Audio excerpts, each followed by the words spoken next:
To the extent that we live our lives in a manner that is consistent with the truth in our heart, we thrive.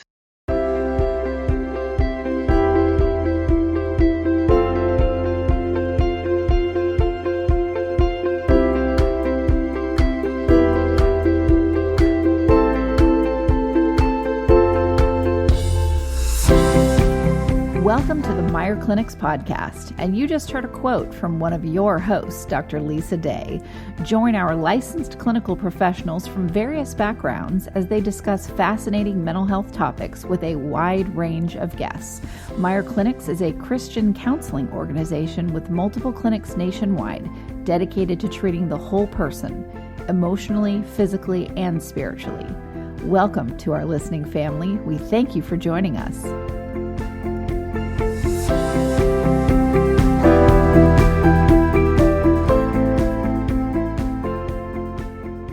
Hello, listeners. We are here with Dr. Lisa Day, or I'm here with Dr. Lisa Day. Hello, Lisa. Good morning, Kristen. Our show today, The Reality of Uncertainty, Coping with COVID-19, is, it's interesting. It's everywhere. Our lives have become this. And I was feeling very tired myself because all week and for the last, several weeks, I've been doing cable news shows and guest spots on different shows, and then doing my own shows because we've got 72 podcasts on this network. So we created a custom page with all the shows that are about what's going on. And so today, which is Friday, what is the date today, Lisa? Friday, It's March. the 27th. Yeah, Friday, March. Yeah. See, I don't even know what the date is. Person, place, and time. Yeah, and it's funny because with podcasts, we never give the date, because these can be listened to whenever, but because of what's going on, no, we have to give the date, March 27th, 2020. This is where we're at today. And today I know I'm exhausted and I'm, not handling things like I normally would, and things are bothering me that I probably would be able to brush off more easily without this going on. There's positives going on too, but I think we're all kind of feeling like that. So today's going to be a shorter show, and I'm going to stop rambling and turn it over to Dr. Lisa Day. Well, and Kristen, I appreciate you being honest and sharing what this is like, because I think that's really where I want to focus in on today. When the title, The Reality of Uncertainty, Coping with COVID, this is a magnificent stress response. We are in trauma. We are dealing with something that is unprecedented and none of us have experience. And, you and I talk a lot about the stress response and cortisol, the fight, flight, or freeze. And as I listen to you and as I look at my own practice and the number of clients that I've seen, swiftly moving to a telehealth focus, you and I basically are in the fight mode, of that stress response. How can we mobilize all that we've got and just charge in trying to meet the needs of our community, of our clients, of our family, of our friends? And as a result of it, are exhausted. But even before we're coming on the show, yeah, I'm kind of tired. Of course you're tired. When that cortisol runs that high, it absolutely exhausts us. And, I think that, it's important for our folks to realize that we have those three options. We have the fight, which I think really, Kristen, you and I are in. We're mobilized to take action to help in any way that we can to support the mental health of our community. Right. Flight, well, I don't know about you, Kristen, but we now have border control on our county lines. Yes. We are not able to leave the county. That means no Costco runs. That means no going up to the mountains. We're confined, and so again, that's that trauma stress. And then we have the freeze, which you and I spoke of the other day, where people are just becoming immobilized. And I think that when we look at the reality of uncertainty, really, what I want people to start with is simply embracing those three options, and that we can dance between all of them at any given time. Yes, and I think it's so interesting to be restricted like this because it brings on its own panic. I know that there are many people that, maybe they work from home already, so, they are having to tell themselves, okay, this really isn't, different than what I was dealing with before in terms of, logistically speaking, and I'm not discounting all the people that this is not the way life is for them. But even people who are used to this are like, yeah, but there's a whole level of stuff floating around out there that feels like this, it feels like the dark cloud of depression that many of us who have had depression in our lives know exactly what that feels like. Well, it's depressing, right? Yes. We, Yeah. we're, we are powerless, but we're also now being confined. And we Yeah. Americans, we're not used to that. Freedom is a choice, and we're used to exercising that freedom. And to be told that, I mean, we went up another level in our county here. We live in the mountains. So for all of last week, people would go out and about and hike up the mountains, just skin up the mountains. And now we've been asked to stay home. Please stay home, stay in your neighborhoods. Please don't go out at all. And that freedom is overwhelming. And so, as we navigate through this, you and I were talking about something the other day that I just think is really, really powerful. And it's how, cognitively we can set our mind to be a participant rather than a victim. That we can engage in being here now and acknowledging that we're going to go through different emotions, but being careful that certain emotions are really causing a paralytic response to some, meaning those folks who are in my practice who come in who are already struggling with depression and anxiety. Some folks are really seeing an increase in that anxiety with all of the hand washing and hand sanitizing and masks. One of my clients, I did chuckle. She said, yes, my father went to the grocery store yesterday with a ski mask and goggles. It's like, but well, it's comical to think of. Oh, And but if we, it's reality. it is reality. And if we can see those things, but the more serious side of that is that any of us who have slight germ phobia, or who have any level of obsessions, all of these warnings are taking that up to another whole level. So we've got anxiety increasing, we've got obsessions increasing. Well, none of us can avoid the reality that loneliness is not a good place of existence. And, Yeah. absolutely is one of the main contributors to depression. I'll be concerned, Kristen, to see what happens with our suicide rates. Oh, Um, they're going up. They are. ah, We just did I, a I, show about it this morning, and they have gone up significantly. Yeah, it's scary. well, and so I mean, I would like to just keep it short and talk about a few practical skills, we can give our audience. Hmm. And, one of the big ones that I find myself repeating again and again and again over the week is truly with my folks with anxiety or anybody experiencing anxiety as a result of the stress is really to be mindful of your news consumption. Be mindful of your choice of source, to realize that, we keep wanting an answer. I don't know about you, but when I get home from work, I look and I want them to say, oh, we've got the vaccination, or, oh, Right. we have figured it out, and to accept the fact that we don't know, this uncertainty is our reality. And it's not something that we're well experienced with, as human beings, but particularly, as Americans.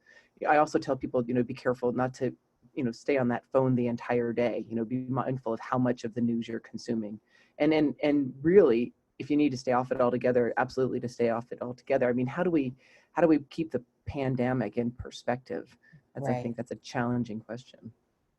It is. It's very challenging, and it's also um, in a positive way. It is this. I know there are people that are concerned about getting this, and for very good reasons. I mean, one of our podcasters does a show about living with a terminal illness and mental health. So we are not unaware here either of people with compromised immune systems.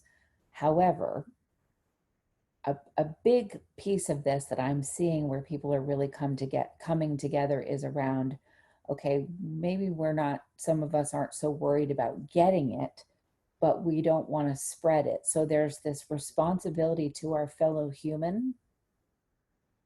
And Mhm. that's why we wear the masks. And that's why we're being careful about going out, because we are being responsible, for the healthcare workers that are out. We're being responsible and caring for things outside of ourselves.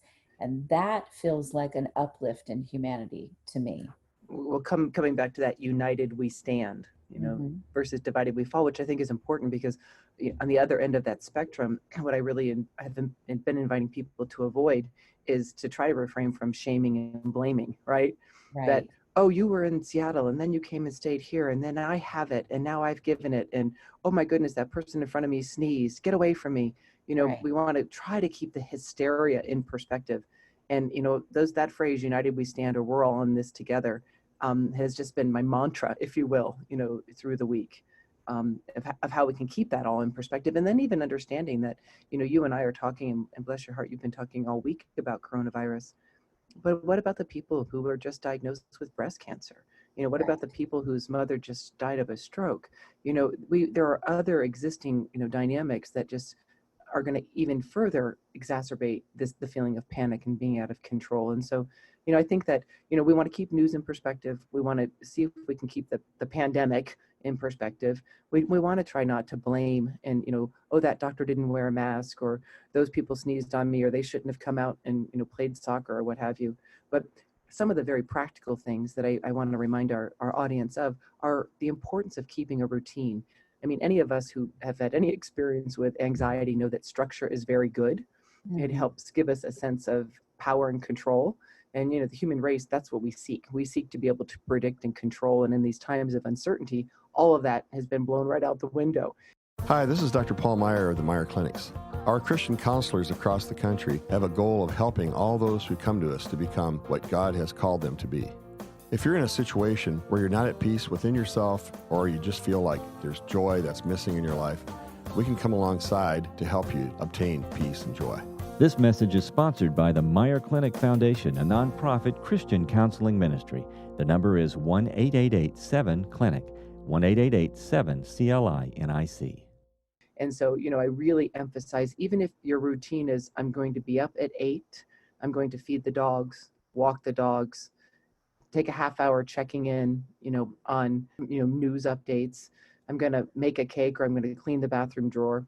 I tell people, to the extent that you can keep that routine, it does give you a sense of power and control over your immediate existence when so many things are so completely out of our control. And I think that, for you and I, who have been working, and as you were saying earlier, are used to some of the structure of working at home.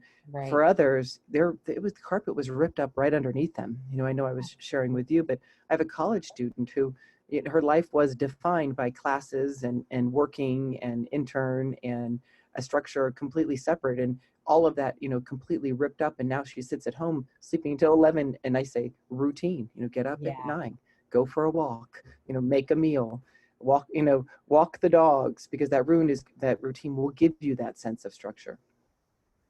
Good point. Very good point. The other thing, I don't know where you are with this, Kristen, in your own life, and I know that I have this, so it's, again, one of those things that's already been established, but certainly encouraging people to try a at-home, exercise program.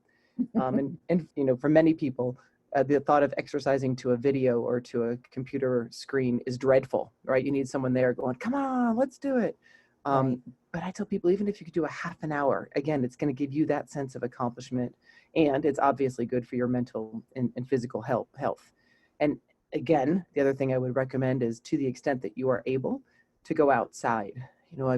I don't, different people in different parts of the country have different restrictions, but literally going outside and having just a change of atmosphere, getting the sunshine, seeing the blue sky, if it's blue, has all research shows that it has a positive effect on us neurochemically and emotionally.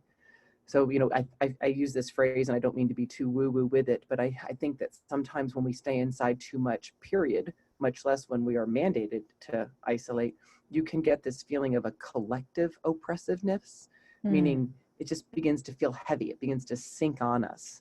And that's what I'm observing in so many of my clients, is an immobilization. They're at home, but they're complaining to me as I'm at home, but I'm not doing anything. I'm not accomplishing anything. I'm having difficulty doing my work. I'm having difficulty wanting to cook, clean, exercise, or anything. Right. Yes. Yeah. Definitely. So, there's in the time of so many uncertainties, I guess the message that I'm trying to convey is, let's focus on the things that we are able to do.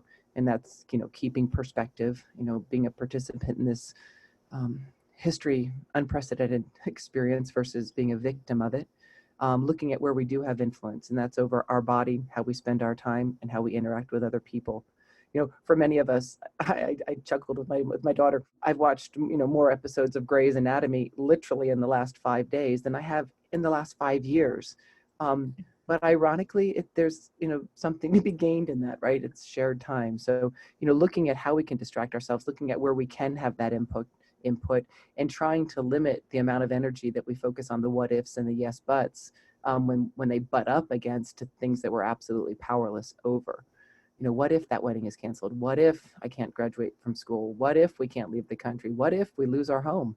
What Oh, if I, yeah, we you had know, a sale of a house in our family that is supposed to go through, mid-April, and now we're thinking we're not going to be able to get movers, and yet people are going to be moving in, and how do we handle that? And some of us need to move some things out of the county. Well, we probably can't travel. There's all of these things that we don't think about, that we have to come up with some kind of contingency plans for, where we don't even know what those plans could be or should be. Well, and I think that's such a good point, Kristen, because we want to come up with contingency plans based on what we know today.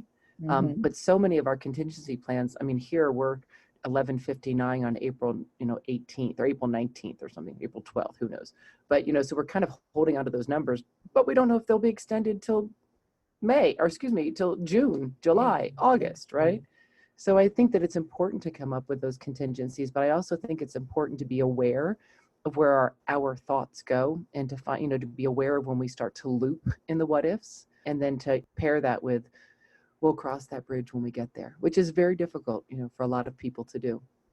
It's very difficult, and they spiral. Yeah, exactly. Yep.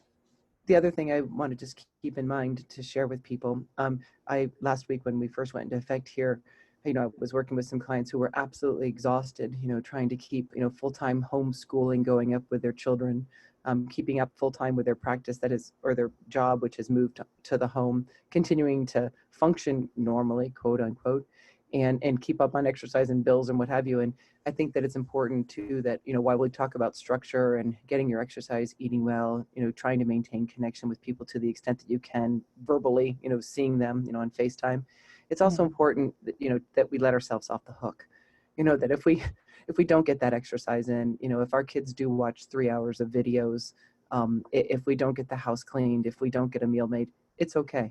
Right. These are challenging times.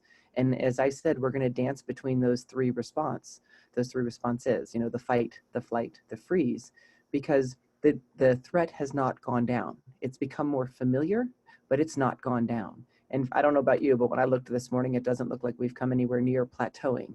So, Right. we're still on this journey. Yeah. We're And on the it rise. could get Exactly. worse. Yeah. Yeah. So, Yes. And so I agree that being forgiving of yourself. I mean, I've not missed too many things lately, but a couple of times I've just said, I've got to close my computer for the day. I cannot do one more call. I almost did today for this show, and then I went, no, just do it. But if you feel like that, you're not unprofessional, you're not a jerk, you're not a wuss, you're just struggling like we all are. Well, and what I try in all of that in summary, Kristen, is what I personally keep, forefront, as my navigating thought, if you will, and I share it to those who I'm close to and those who I work with, is that these are strange times, and we're all in it together. I don't like to say, oh my God, people are dying left and right. I mean, we just lost someone very near and dear to us in our small community, young man my age, that's a young man. And that, these are strange times, and we're all in this together, versus someone else died. What are we going to do? What if we can't do this? What if we can't do that? And in the panic mode. And not that it's not okay to feel the full spectrums of emotions, but I tell people, as you honor the full spectrum of your emotions, then I want you to bring it back to a phrase, a statement, a cognitive discipline, if you will, that allows you to be here now. For me, it's these are strange times, and we're all in it together. And, for whatever comes up, for each one of you, I just encourage you to choose something that's calming to the spirit rather than alarming to the spirit, Right. because we don't know how long we're in this. Exactly. And right now, I don't know who said this yesterday, because honestly, I don't even remember who I spoke to yesterday, but it was on the show. Somebody said this could, yes, it was a young woman that Dr. Ashley Elliott. There we go. She said, right now is the time to think about who you really don't need to pick back up and have in your life when we get to the new level of normal. And I thought, well, that's kind of negative. But then she explained it in such a lovely way. It was, okay, so you really understand now the additional things in your life that maybe you were too nice or not good enough with your boundaries to say no to, or what have you. And with what's going on, it's been a lot easier for people to go, no, absolutely not. I'm not doing that, or I'm not going to participate in this, or I don't want to get in these kinds of ridiculous conversations that, I'm stressed. And so it's a good time to think about, well, okay, maybe I'm also cleaning the closet of what I don't need to take with me when things get back to that new normal, which are, can be people that are very draining. Well, that's huge, and that's, the basic concept of boundaries, of how can I let in the good and limit the impact of the bad. And so, certainly when we go through times where we are pressed and stressed like this, we really do learn what is the most important and what works for us. One thing we do know is we're not going back, right? Right. Oh, Things yeah. are different, and there's no way to get through this without being affected by it. And if one of those is clearing house of relationships or dynamics that are toxic to you, there's a blessing in that. Absolutely. Absolutely. 100%. So that's about what I have to share. Want to keep it simple. I think we've all read and have read and have read and have read. And I usually say to my clients and my friends and family that healthy functioning is based in the simplicities. We are the ones who make it complex. And one of the things that really tempts us to make things complex is when our stress response kicks in, the cortisol, the fight, flight, or freeze. And so if we can think back to basics, keep it simple, self-care, which is where we do have power, embracing uncertainties, choosing to be a participant, not a victim. Those are just some simple skills, that will help keep us on track as we navigate moving through this enormous challenge, that we're experiencing individually, collectively, across the nation and across the world. It's just bizarre.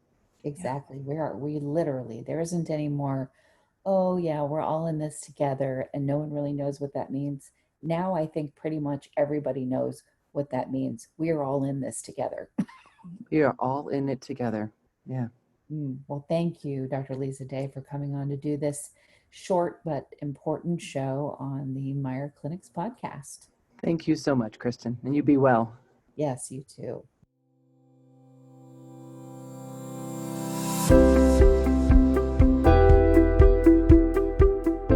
We hope you enjoyed this podcast. Tune in next time for another engaging discussion on relevant mental health topics. If you have any questions about Meyer Clinics, please visit our website at meyerclinics.com. That's MEIER clinics.com, or call us at 888-7-CLINIC. Don't forget to leave us a review on iTunes, Stitcher, or any of your favorite podcast apps. And please note that we are a member of and produced by Mental Health News Radio Network, mhnrnetwork.com.